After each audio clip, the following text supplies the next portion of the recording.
அரண்மனை மாடமும் அருகம்பும் மேடை என்பது கணபதி நீராடி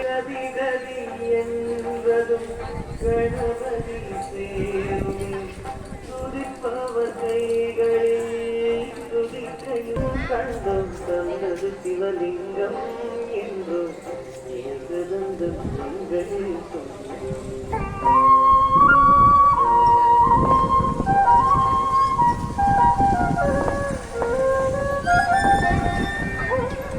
கலை துளி கோலம் கலந்தாதோ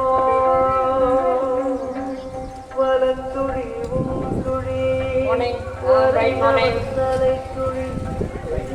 வடியும் உடலில் மலராதோ கடைந்த பின் கிடைப்பதோ கடையாமல் குழந்தை உங்கள் பேரங்கள்